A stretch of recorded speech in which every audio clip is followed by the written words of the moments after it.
Pushpa Shetty's cooking ಡೈರಿಗೆ ಸ್ವಾಗತ. ನಾನಿವತ್ತೊಂದು green egg salad ಅನ್ನ ಮಾಡ್ತಾ ಇದ್ದೀನಿ. ಇಲ್ಲಿ 9 ಎಗ್ ಅನ್ನ ಬಾಯ್ಲ್ ಮಾಡಿ ಸಿಪ್ಪೆನೆಲ್ಲ ತೆಗೆದಿಟ್ಕೊಂಡಿದ್ದೀನಿ.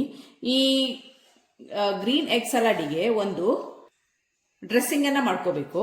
ಅದಕ್ಕೆ ನಾನಿಲ್ಲಿ 1 ಬಂಚ್ ಆಗುವಷ್ಟು ಕೊತ್ತಂಬರಿ ಸೊಪ್ಪು, 1 ಬಂಚ್ ಆಗುವಷ್ಟು ಪುದೀನ ಸೊಪ್ಪು, ರುಚಿಗೆ ತಕ್ಕಷ್ಟು ಉಪ್ಪು, ಸ್ವಲ್ಪ ಮೊಸರು, ಒಂದು 7-8 ಬೆಳ್ಳುಳ್ಳಿ ಹೆಸರು, ಒಂದು 4 ಹಸಿರು ಮೆಣಸಿನಕಾಯಿಯನ್ನ ತಗೊಂಡಿದ್ದೀನಿ.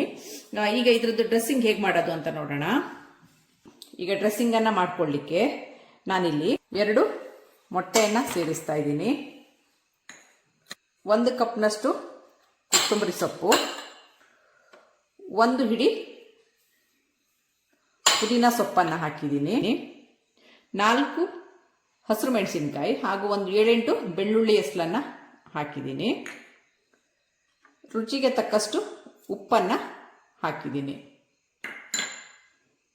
ಹಾಗೂ ಸ್ವಲ್ಪ ಮೊಸರನ್ನ ಸೇರಿಸ್ತಾ ಇದ್ದೀನಿ ಇದಕ್ಕೆ. ಈಗ ಇದನ್ನ ನುಣ್ಣಗೆ ರುಬ್ಕೊಂಡು ಬರೋಣ. ವೀಕ್ಷಕರೇ, ತಗೊಂಡಂತ ಡ್ರೆಸ್ಸಿಂಗ್ ಐಟಮ್ ಅನ್ನ ನಾನು ಹಾಕಿ ಇದನ್ನ ನುಣ್ಣಗೆ ರುಬ್ಕೊಂಡು ಬಂದಿದ್ದೀನಿ. ಈ 2 ಮೊಟ್ಟೆನ ನಾನು ಡ್ರೆಸ್ಸಿಂಗಿಗೆ ಉಪಯೋಗಿಸಿದ್ದೀನಿ, ಗ್ರೀನ್ ಚಟ್ನಿಯನ್ನು ಮಾಡಲಿಕ್ಕೆ ಉಪಯೋಗಿಸಿದ್ದೀನಿ. ಈಗ ಮತ್ತೆ ಉಳಿದ ಮೊಟ್ಟೆಗಳನ್ನು ನಾನು ಇಲ್ಲಿ ಸಣ್ಣಗೆ ಹೆಚ್ಚಿಟ್ಕೊಂಡಿದ್ದೀನಿ. ಅದಕ್ಕೆ 1 ಕಪ್ನಷ್ಟು ಈರುಳ್ಳಿಯನ್ನು ಹಾಕ್ತಾ ಇದ್ದೀನಿ, 1 ಕಪ್ನಷ್ಟು ಕುಕ್ಕುಂಬರನ್ನು ಹಾಕ್ತಾ ಇದ್ದೀನಿ. ಇದು ಸಲಾಡ್ ಸೌತೆಕಾಯಿಯನ್ನು ಉಪಯೋಗಿಸಿದ್ದೀನಿ, ನಾನು ಸಲಾಡ್ ಸೌತೆಕಾಯಿಯನ್ನು ಹಾಕಿದ್ದೀನಿ. ಹಾಗೂ 1 ಕಪ್ನಷ್ಟು ಟೊಮೆಟೊವನ್ನು ಹಾಕಿದ್ದೀನಿ. ಇದ್ರ ಮೇಲ್ಗಡೆ ಈ ಚಟ್ನಿ ಏನು ಮಾಡ್ಕೊಂಡು ಬಂದಿದ್ದೀನಿ ನಾನು, ಅದನ್ನ ಇದಕ್ಕೆ ಸೇರಿಸ್ತಾ ಇದ್ದೀನಿ.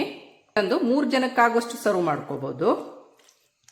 Healthy, protein rich green egg salad ಸವಿಯಲು ಸಿದ್ಧವಾಗಿದೆ.